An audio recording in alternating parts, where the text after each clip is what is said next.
ग्राम पंचायत में नल जल योजना का काम चल रहा है, तो उसमें कुछ अनियमितताएँ इनको दिखी होंगी, तो उसको लेकर के इन्होंने ज्ञापन वो खबर प्रकाशित की, फोटो वीडियो कवरेज कर रहे होंगे।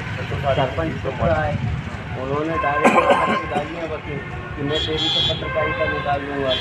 तू ऐसे कैसे खबर लगा रहा है, नल जल योजना का काम हो रहा है, तू क्यों रोक रहा है। तो इन्होंने पूछा कि आप कौन ठाकुर, मैं मेरा काम कर रहा हूँ, मैं फ़ोटो वीडियो बना रहा हूँ, मैं खबर के लिए बना रहा हूँ कि इसमें जो अनियमितताएँ हैं उसको प्रकाशित करूँगा, ध्यान आकर्षण करूँगा। इतने में सरपंच पुत्र जो राधे वल्लभ जी जो थे, वो गाली उपचार करने लगे और इन पर बेटी से हमला किया। अच्छा, हमारा मानना ये है कि औपचारिकता में जैसे मान के चलिए इनको बेटी से चोट लग जाती, उसमें जैसे जानकारी है कि मतलब जो हाफ मर्डर की जो धाराएँ हैं उसमें लगती हैं, 3 से 7 1 से तो हमने किया है, लेकिन अगर बीच बचाव अगर नहीं करते तो वो तो सामने वाला तो मर जाता।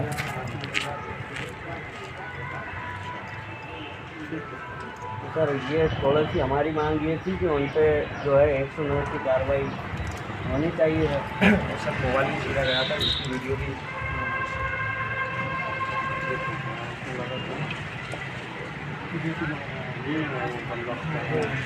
और ये शिक्षक भी हैं, दो तो स्कूल में है सर। उस समय जब ये थे तो ये 12 बजे विभाग में मामला है, तो विभाग उसके FIR भी है, नाम भी है। हाँ, तो उसमें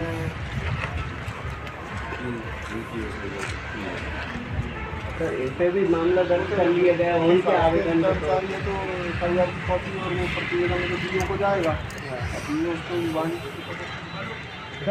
पर जो हमला हुआ है इसमें पत्रकार सुरक्षा को लेकर आप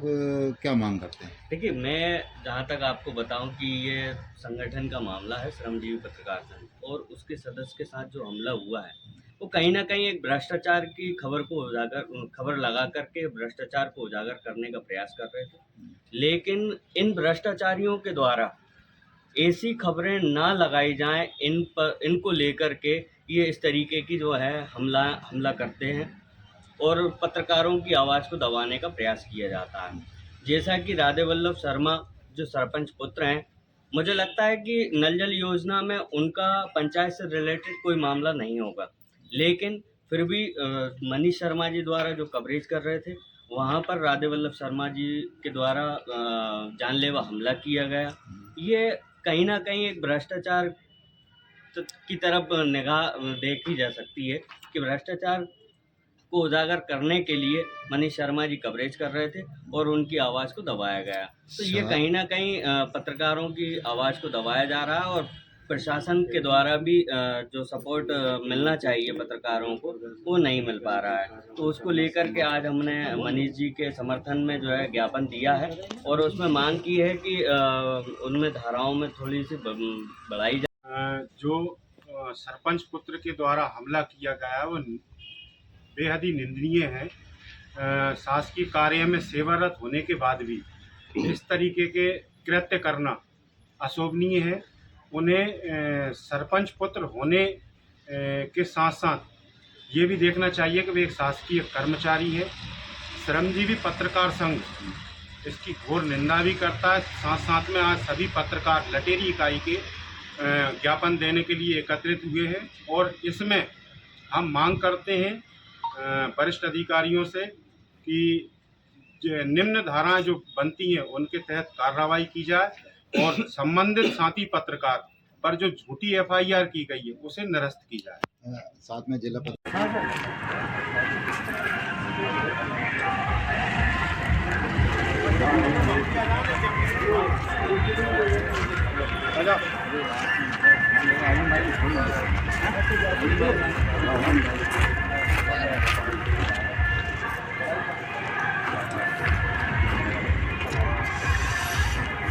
पुलिस से ले लो आप,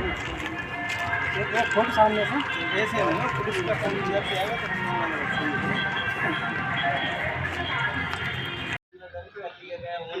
हम कर्मचारी है तो FIR की कॉपी और वो प्रतिवेदन के DO को जाएगा, DO उसको विभाग। सर इसमें थोड़ा सा एक चीज़ और जानना चाह रहा है, जैसे मान के चलिए ये तो इनके साथ हमला हुआ, अब जिन्होंने हमला किया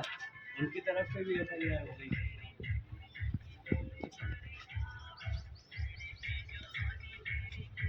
जो इन लोगों ने तो ये तो फरियादी करते हैं, उन्होंने कोई हमले नहीं करा, इनके पास तो इसकी संबंधता नहीं है, हमला उन्होंने करा, ये तो सिर्फ कवरेज कर रहे थे।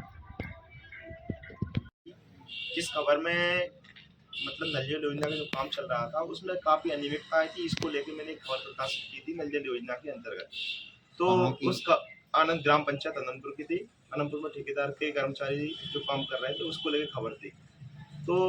वो तो खबर चली रही थी, उस दिन से ठेकेदार ने अपना काम बंद कर दिया था, लाइन का काम बंद कर दिया था नल जल योजना का। तो 6 तारीख में जैसे ठेकेदार दोबारा काम पे आया तो मुझे जानकारी लगी कि ठेकेदार जो काम कर रहा है फिर से वही अनियमितताएं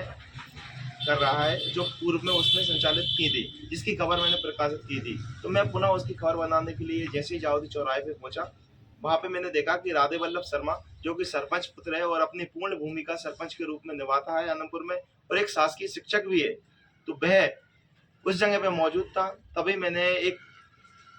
पास में खम्मा खड़ा था, उसके पास खड़ा होकर मैंने कवरेजिंग करना चाहा पूरे मामले की। उसी दौरान जैसे जैसे मेरा कैमरा चलता रहा तो राधे वल्लभ शर्मा जो दूर से देखता रहा, जैसे कैमरा बंद हुआ उसी के तत्काल ही वो वहाँ पे मौजूद आ गया मेरे सामने, आन के गाली देने लगा, तू बहुत बड़ा पत्रकार बनता फिरता है, 2 तारीख में तूने खबर लगाई थी, अब लगा के बता, आज मैं तेरी पूरी हेकड़ी निकाल दूंगा, तेरी पूरी खबरें निकाल दूंगा, तेरी पत्रकारिता सरका दूंगा। ऐसा कहते हुए मेरे ओर आया, तो मुझे लगा कि वो हाइपर हो रहा है, तो मैंने तत्काल अपना कैमरा निकाला, वीडियो चालू की। वीडियो चालू करने के बाद ही उसने तत्काल मेरा मोबाइल, मैंने उससे पूछा आप कौन, इतने में उसने मेरे मोबाइल पे झपटा मारा, वो मोबाइल छीन के रास्ते में फेंक दिया, तोड़ने के प्रयास किया मोबाइल को, लेकिन मोबाइल नहीं टूट पाया। फिर वो मोबाइल नहीं टूट पाया, उसको देख के उसने पास में बड़ी घेती उठाई और मुझ पे डायरेक्ट अटैक कर दिया। मेरे जान लेने का पूरा प्रयास किया गया राधे वल्लभ शर्मा के द्वारा, लेकिन वहां पे उपस्थित जनता के द्वारा मुझे बचा लिया गया किसी प्रकार से। मैं यहाँ पे उसी के मामले में ज्ञापन देने आया था, जो मेरी FIR हुई है वही सामने वाले पक्ष की FIR मेरे विरुद्ध कर दी गई है, जबकि मैं फरियादी था, मेरे ऊपर तो FIR दर्ज ही नहीं होनी थी, मेरे ऊपर सामान्य धाराओं में FIR दर्ज की गई और मेरी जो FIR थी वो गंभीर थी, लेकिन वो भी सामान्य धाराओं में दर्ज की गई। ना तो मोबाइल छीनने का केस लगाया गया, ना अटेम्प्ट टू मर्डर का केस लगाया गया। उसी के संबंध में माननीय पुलिस अधीक्षक महोदय के नाम पे SDO कार्यालय में ज्ञापन देने आए हैं हम। तो माननीय TI महोदय को उसी के संबंध में ज्ञापन दिया गया है, मामले की दोबारा बारीकी से जांच हो और आरोपी पर 302 के तहत BNS में जो 109 धारा कन्वर्ट हो गई है उसके अंतर्गत मामला दर्ज किया जाए। तो आपके